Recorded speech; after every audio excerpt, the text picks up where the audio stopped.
Hello and welcome to Whatcha Toku About, a series where I talk about and review current tokusatsu series, particularly Kamen Rider and Super Sentai. This week our reviews for 01 Episode 5 and RyuSoulger Episode 28. Kamen Rider 0 Episode 5, His Passionate Path of Manga. Aruto and Izu personally deliver a humor to the former's favorite manga artist, but you should never meet your idols as the artist has grown lazy and overworks his humor assistants to death. Can Aruto reignite his idol's lost passion for manga? As stated before, in this episode, Aruto takes a chance to meet his favorite manga artist, Choichiro Ishizumi, who has ordered a new humor for his work.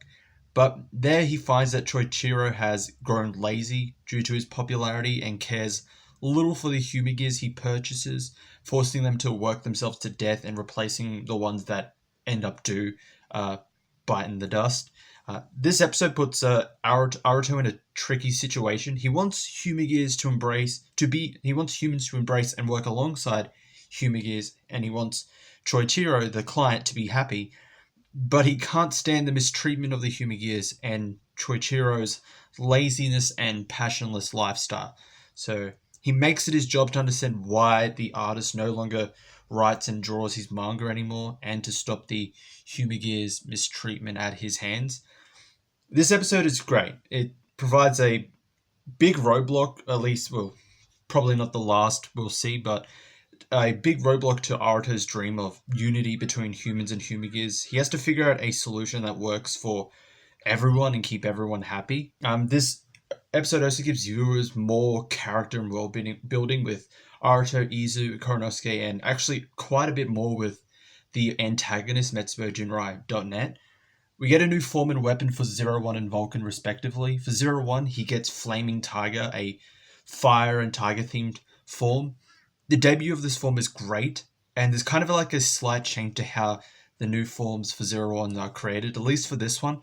Instead of Izu gathering all the combat data to have Satellite Zia create the key and form, it's actually Aruto himself who comes up with the idea, inspired by Vulcan's attack on the Monster of the Week this episode, and the idea of a fiery passion.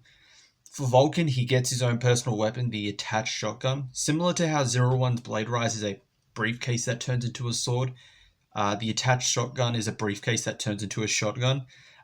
Self-explanatory there. It's good, and how it was introduced is good, although I will say how they deal with the huge recoil issue of the episode was handled quickly and off screen, but given the time constraints of the episodes, it's, at least they actually addressed that they actually sorted it, so I can kind of give it a pass there. Wish there was actually some kind of like leading up to it. But anyway, the pacing of the episode was good. Nothing was rushed or slow. Cinematography and choreography was really good this episode. The debut and fight scene of 01 Flaming Tiger is awesome, especially given the episode deals with a manga artist. The fight scene itself is portrayed as if it were in an actual like manga, given the whole panel layouts and all that. It was actually a really awesome fight scene. So for episode 5, I give it a rating of 4.5 progress keys out of 5.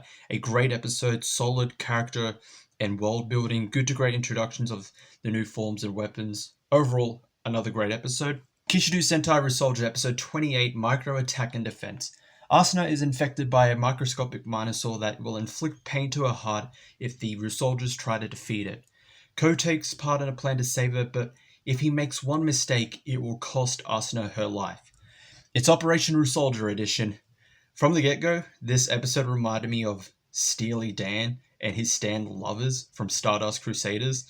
Lovers is a microscopic stand that infiltrates a victim's brain, and any damage taken to its user is reflected upon the victim. The Minosaur in this week's episode, the Beelzebub Minosaur, is almost exactly like that, but change the victim's brain to the victim's heart, and instead of its host/user being attacked and reflecting it upon the victim, the Minosaur itself needs to be hurt or feel like it's being threatened to reflect pain onto the victim. So in the episode, Asuna is infected by this Minosaur by a Curion, and when trying to deal with it, they discover that all harm or all threats made to it causes the Minosaur to cause harm to Asuna herself, as it's wrapped its tail around her heart. So as Kaneloto and Bamba head off to find the Minosaur's host and stop it from stop the Drawdon tribe from accelerating its growth into a giant, Nada has a plan to save Asuna, and Ko, blaming himself for allowing her to be infected, agrees to help but finds he's unable to do it.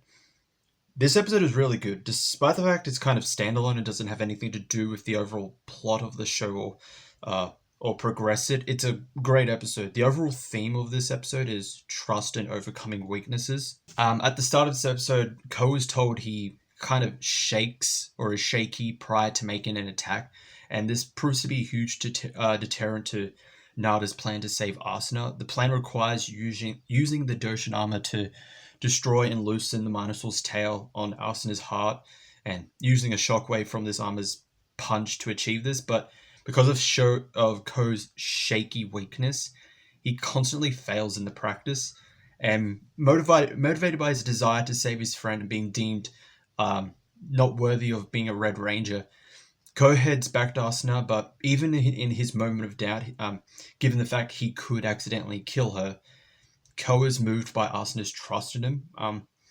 This is portrayed and written very well in this episode, and it is believable given a flashback in a few episodes prior showing the connection between Ko and Asuna. It's very fitting to their characters and develops them even more. The pacing in the first half of this episode was quick, but as soon as it got to the halfway mark, so particularly where Ko and Nada try to figure out the whole plan, the pacing slowed down to a normal, steady pace. The action scenes were good in this episode, both the ranger suit and the mech fights. And I do appreciate they're still committing to the boxing theme of Pakigarus, given that after the fight, Kishidiro Pakigaru just sits down, almost exhausted as if it were a boxer match, like, how they just, it's like timeout or whatever. Sorry, I don't know how boxing terminology and all that, but, when they have that break or whatever, they sit down at their corner, like arms on like the straps and everything. It kind of sits down like that. I love it. It's great that they're committing to that theme. So for episode 28, I give it a rating of 4.5 RyuSouls out of 5. This is a great episode, really good development of Ko and Asuna, exploring their weaknesses and trust in one another. Overall, a great episode. And that is it for those two Tokusatsu series episodes of 01 and RyuSoulger. Thank you all for watching, and remember, while a jump to the sky turns to a rider kick, a hit to the subscribe and notification bell turns to future viewings of 01 and RyuSoulger reviews. And more, possibly. See you next time.